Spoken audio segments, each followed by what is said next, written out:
This is Agriculture Today, and I'm Shelby Varner with the K-State Radio Network. K-State's Drew Ricketts and Joe Gerken start off today's show with part of their Fins, Fur, and Feathers podcast, where they chat about trapping and how fur is used from certain wildlife. The show continues with Jeff Vogel, manager of the Plant Protection and Weed Control Program, as he discusses what makes a weed a noxious weed and what changes have been made to the list for Kansas. Mike Brouk, K-State Dairy Specialist, ends the show, previewing the 61st Annual Kansas All Breeds Junior Dairy Show that takes place at the Saline County Livestock and Exposition Center from June 18th through the 20th. That and more is coming up ahead.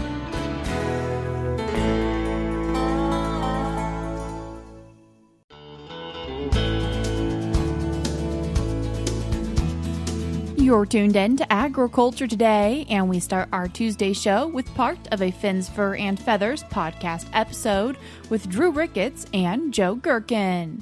Trapping is an important management practice for a lot of different critters, and it's really the main form of harvest for the critters that we would talk about and call fur bearers. And these are group of animals. It's mostly carnivores, but it also includes some rodents that the main reason that they're harvested is to harvest their fur, oftentimes sold in a commercial fur market that would be made into garments and that sort of thing. But there's also a big craft market. And so when we think about those critters, you know, a lot of times we're thinking about like opossums, skunks, raccoons, coyotes, different species of foxes, beaver, muskrats, otter, mink, bobcats. Depending on where you are, mountain lions might fall into the category of fur bearers.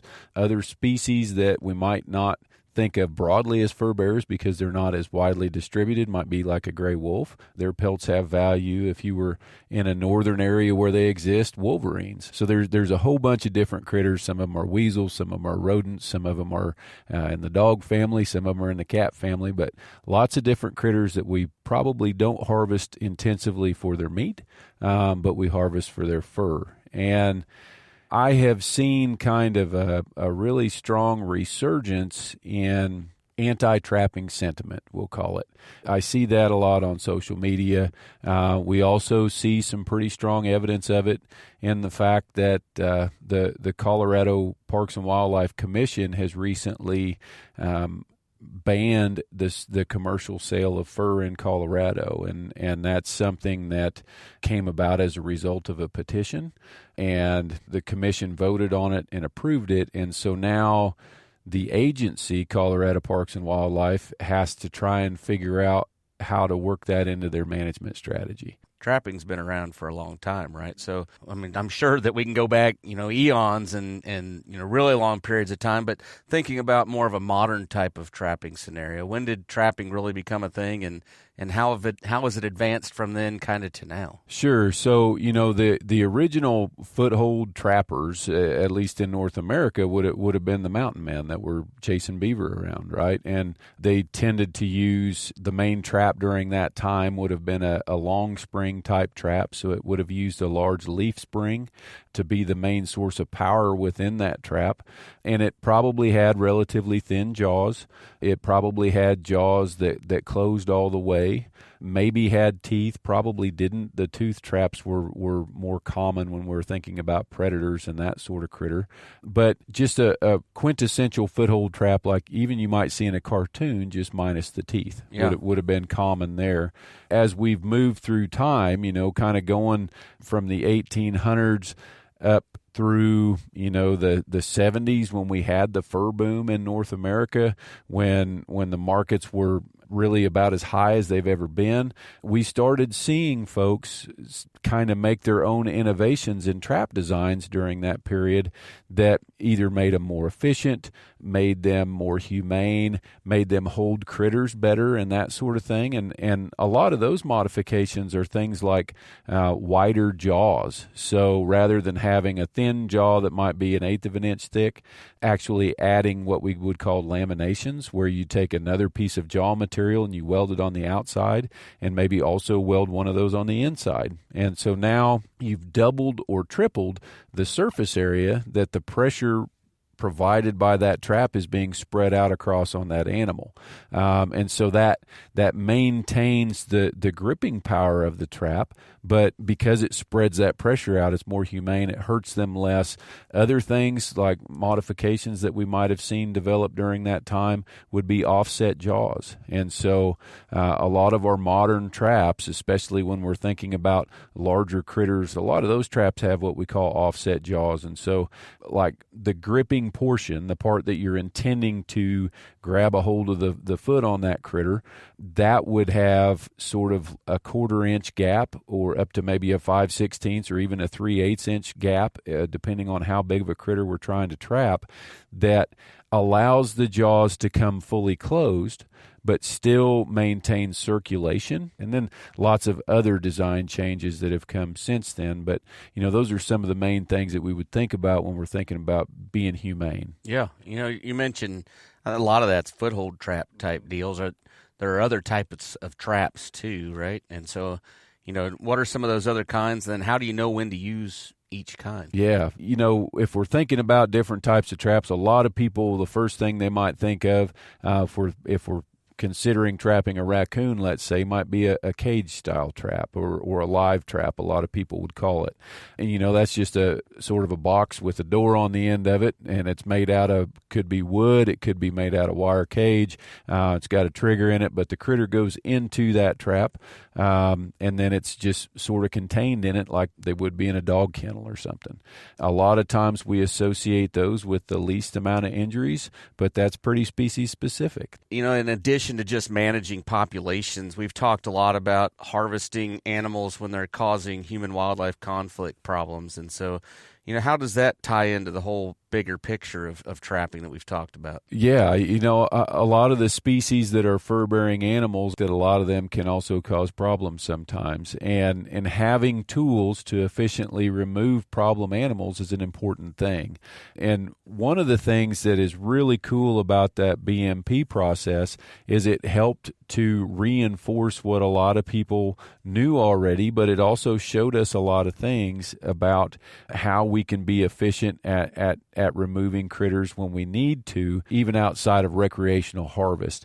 And so the vast majority of animals that are removed because of damage that fall into this category of fur-bearing critters are going to be removed by traps that meet BMP standards. There are a few other options when we're thinking about lethal control of problem animals that wouldn't be available for recreational harvest, like some states allow M44s or sodium cyanide guns still, and that's not something that typically would be used. I don't think there is a situation that I know of where that's a legal method to take for recreational harvest, but it is an option potentially in some places if we're dealing with damage. But, we talked a little bit about some trap modifications and that sort of thing, and I think that fits into what we're talking about now because, through developing BMPs and trying to be as humane as we can, we've developed things like foot encapsulating foothold traps, which most people would call a dog proof. So when we're thinking about raccoon, the self-mutilation that they do sometimes, chewing on their toes, and dog proof traps are attractive for multiple reasons. One of those is that by their name, it's very unlikely or very rare that you would catch a dog in a dog-proof trap because of the way they work. An animal has to reach down inside of a pipe or a box or something like that, and then push or pull on the trigger that's down inside that box. And most canids or critters in the dog family aren't built in a way that they would fit inside one of these devices and then be able to pull the trigger. So by making that trap that's really selective, that we're only going to catch raccoons, possums, or skunks we have also developed a trap that's really the most humane trap for those critters that might self-mutilate, like skunks and raccoons, and by creating a device that doesn't allow them access to their foot. Other things that have been developed, one of the things that we use a lot when we're trying to be selective with foothold traps is pan tension devices. So, if we're trying to trap coyotes, but also trying to exclude raccoons and opossums and skunks and those sorts of critters, then, about 3 to 5 pounds of tension on the trigger or the pan that the critter has to step on to set that off is going to exclude most of those other critters, and you're going to catch coyotes and an occasional bobcat too. Other things that we do to minimize injury and help hold critters are adding lots of swivels to the trap chains so that trap can't bind up and get the animal in a compromised situation where it might dislocate a joint or something. We also put springs, shock springs, in line on the chains so that if a critter is fighting that trap, some of the really early BMP tests that were looking at injuries in coyotes years and years ago found that foot injuries weren't the most common injury in these trapped coyotes that were being trapped for predator control. It was actually shoulder dislocations. And by putting those inline shock springs in there, it decelerates the animal as it's fighting against that trap. It really eliminates or at least minimizes any shoulder injuries that they might have, but it also makes the trap hold a coyote better. So we can make these traps very, very selective. That's one of the misunderstandings, I think, is that traps are indiscriminate, and they're not. If you are someone who knows how to trap, you've been through a class to a fur harvester safety course or something like that, then you've been introduced to it. But as we trap more and more, we learn more and more about how to be selective, how to exclude the animals we don't want to catch, only catch our target species, and then catch that target species in the kind of trap that's been modified in the way so that it can be really humane for that critter and hold them really well. Once again, that's K-State's Drew Ricketts and Joe Gerken. We're cutting to a short break now, but stick around because we have more for you up ahead.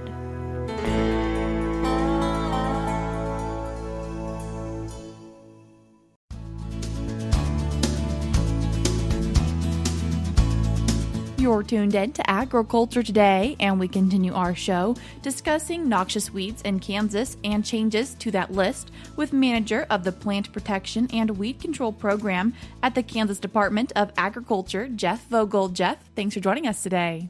Hello. Jeff, what qualifies a weed as a noxious weed?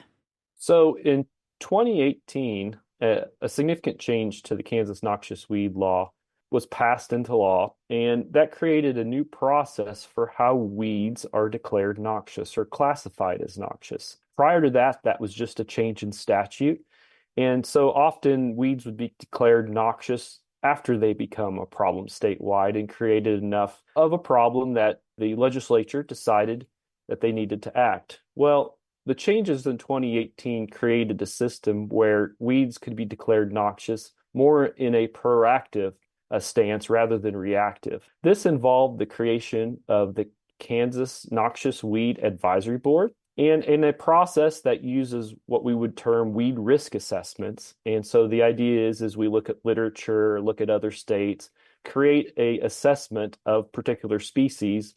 The advisory board will use that technical information to have discussions on if they should make a recommendation to the Secretary of Agriculture to declare a particular plant noxious. And so now we're looking at species that potentially are not even present in the state, but could become present in the state and maybe become our next Sericea lespedeza. So the idea would be is that we would to those weeds to be controlled and eradicated before it becomes a substantial problem. And so after that recommendation is made to the secretary, we proceed through a notification process that involves a notification to the legislature, and we propose these new weeds through regulation. And it goes through a substantial review process with the Department of Administration, the Division of Budget, the Attorney General's office. We also have a public hearing comment period through that. And so we look at all those, and eventually the secretary adopts these regulations. And that's essentially where we're at right now, is where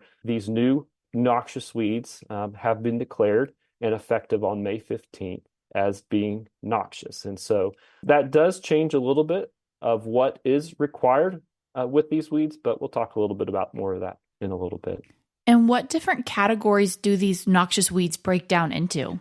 So in our list, we start by looking at kind of the presence and the potential impact of those weeds. And so we'll prioritize them into three classes. And so when we look at category A, those are weeds that are maybe established in small areas of the state or not at all. And so you could think of this as the preventative category, and they're really targeted for eradication. Those are the weeds that potentially could spread and become a problem, but aren't present in the state. Category B is like the category where we look at species that are present in just part of the state. Certainly the environment is different, and some species will survive better, whether it's dry or wet. And so these species are still targeted for eradication in parts of the state where they're not present, but also there's effort to try to prevent the spread of it within areas where it's established. And then category C, you could think of as plant species that are certainly more widespread, and they're really just trying to manage those species to minimize their impacts and the potential spread. Common ones that we do have already on the existing noxious weed list are what we term as field bindweed. That species is present statewide, and so we're just really looking at trying to reduce the impact over time with those noxious weeds to try to reduce the impacts. And what weeds did you see get added to this list, but also maybe taken off? Sure. We'll start with the ones that were taken off, and that just is one species, and it's pignut. Pignut was added to the list, I believe, back in the 60s, and I think there was concern about it. But over time, I think we realized that this is not a problematic species. And in fact, the only known population that I know of is down in Meade County. Because of that, and after doing an evaluation, the Noxious Weed Advisory Board recommended removal of pignut from the list because it has proven not to be species. On top of that, it is a native species. Most of the time, we think of our noxious weeds as being exotic invasive ones that have been introduced in the state. This particular plant, it's native to parts of southwestern Kansas and into southwestern United States. And so it again, because of all those reasons, is recommended to be removed, and thus we'd have one that's been taken off the list. There have been 5 additional species added to the list. For category A, as we talked about before, we added spotted knapweed and diffuse knapweed. Those are 2 similar plants. They look different, but they're part of the bachelor's button or cornflower family of plants. Those are common. There's a lot of them out there, but these particular species have been certainly invasive in some of the pasture rangeland areas of our neighboring states. And so because of that, we do have an establishment in a couple counties. The advisory board made the recommendation to declare those plants noxious. Category B, we're looking at the teasel plants, the common and cutleaf teasel. They look very similar. A lot of people in the eastern side of the state will probably be familiar with those in the road ditches. They're very common in some parts of the state.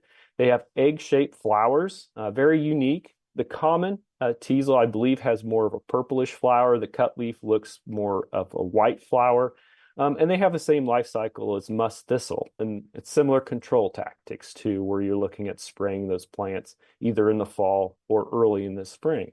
And finally, this is a little bit different type of plant that we've added to our noxious weed list is armor honeysuckle. It is a shrub, a woody perennial plant that likes to establish itself in the road ditches, along fence lines, in the understory of plants, basically anywhere birds will tend to, set and move the seeds. You'll see this plant. It has a red, seeds, red berry seeds, and then the flowers themselves are similar to other honeysuckles. They're very fragrant, and they flower in the early to mid-spring. It has been added to category C, so it's prevalent in the eastern side of the state, but not so much as you look into central and western Kansas. And so the intent there is to try to prevent the spread of it as you start moving out west.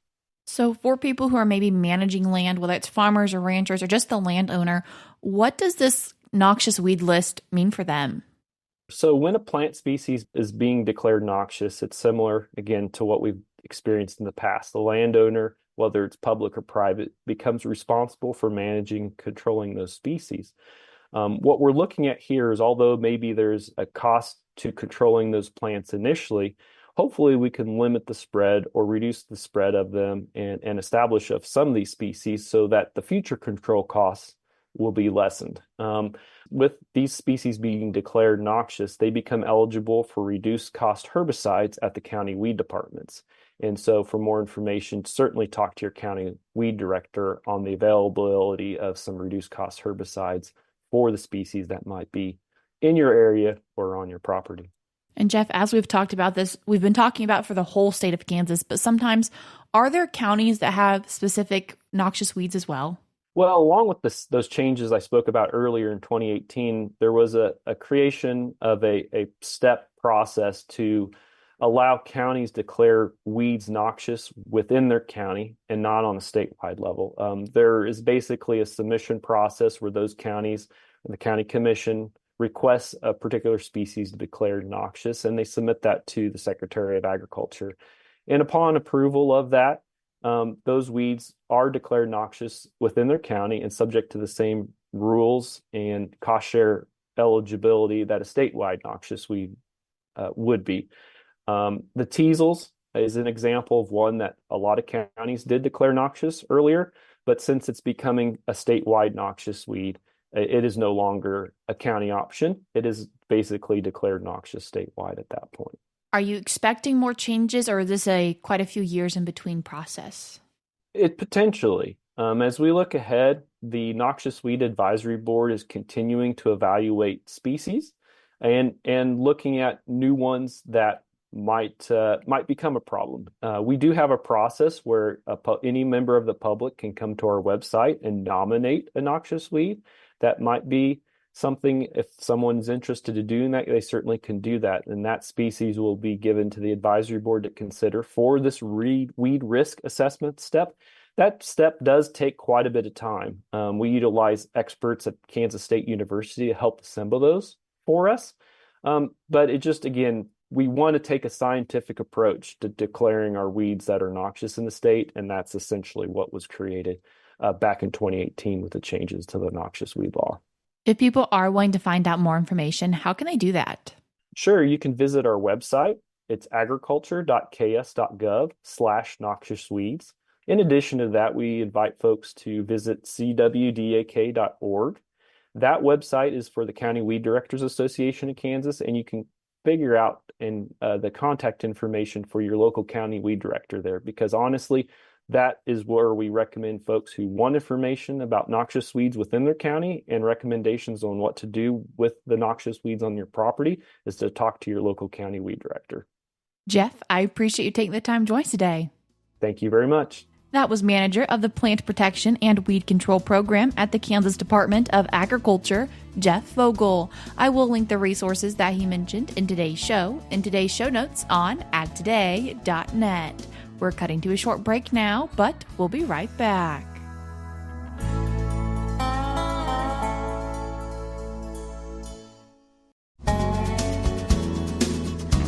Welcome back to Agriculture Today. Along with Shelby Varner, I'm Jeff Wickman.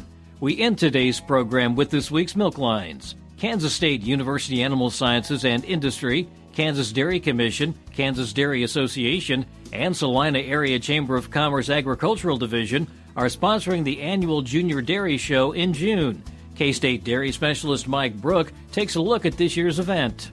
Today I'd like to visit with our Kansas dairy industry concerning the Kansas All Breeds Junior Dairy Show, June 18, 19, and 20 at the Saline County Livestock Exposition Center in Salina. This is the 61st edition of the Kansas All Breeds Junior Dairy Show, and it's open to all youth in the state of Kansas. We are very excited about some new things with our show. One of the things that we've added is actually a showmanship clinic. That's going to be on Thursday evening from 6 to 7:30 in Agriculture Hall. Tim and Caitlin Klipp will be the folks conducting the clinic. Caitlin was a champion showman with us for a couple of years, and the Klipp family has been involved with the Junior Dairy Show for a few decades, and we appreciate their willingness to come and do this for our young people. So if you're planning on coming to our event, I want you to make sure you come early so that you can participate in that clinic ahead of our contest on Saturday. So Friday's our usual activities. So on Friday we'll have a state dairy judging contest in the morning, and in the afternoon it'll be followed by a state quiz bowl as well as a dairy skill-a-thon and banquet that evening prior to the showmanship contest on Saturday, as well as the breed judging on Saturday as well. Hopefully, we should finish up around noon on Saturday, and so folks can head home, and hopefully we have nice weather again this year for this. If you're interested in participating in our 2026 Kansas All Breed Junior Dairy Show, you can register at the asi.ksu.edu website under Junior Dairy Show. All the information about our show is also posted there, so please make sure that you get your reservations in early if you plan to show.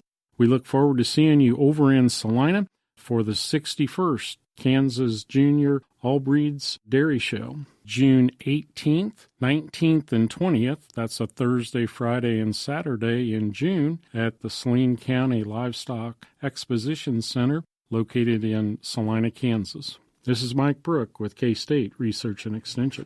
Thanks, Mike. And while we have a moment, stakeholders in the nation's feeder and stocker cattle industry now have a USDA-developed data dashboard. Rod Bain has more. Lots of archival data from livestock auctions across the country. Only one thing, according to Lonnie Peets of the Agricultural Marketing Service. We did not have a way to be able to put one price for the whole country. That led to an over year-long development, culminating in the recent rollout of an online national feeder and stocker cattle dashboard. As a reminder, the differences between feeder and stocker cattle. We typically think of stocker cattle as being those lighter weight cattle weighing from 300 to 600 pounds that will go out onto grass or onto wheat pastures, and then they are grown up until they get ready to go into the feed yard segment. That's where we move to the feeder cattle segment, typically 700 pounds and up, and then eventually they would get to your plate whenever they are harvested. So the dashboard as a one-stop data resource. Dashboard where we could have all that information, especially now since the cow herd is at the lowest level in over 70 years. We felt that the stakeholders within the beef industry needed to have a place to be able to get all this information downloaded so they could make real-time and smart marketing decisions for their own operations. Pete says the user base goes beyond cattle producers. We have feed yards as well as packers look at this information so they can make marketing decisions, whether it be current or whether it be in the future for 4, 5, 6 months, even a year out. I'm Rod Bain reporting for the U.S. Department of Agriculture in Washington, D.C. And that'll do it for this edition of Agriculture Today. For Shelby Varner, I'm Jeff Wickman. This is the K-State Radio Network.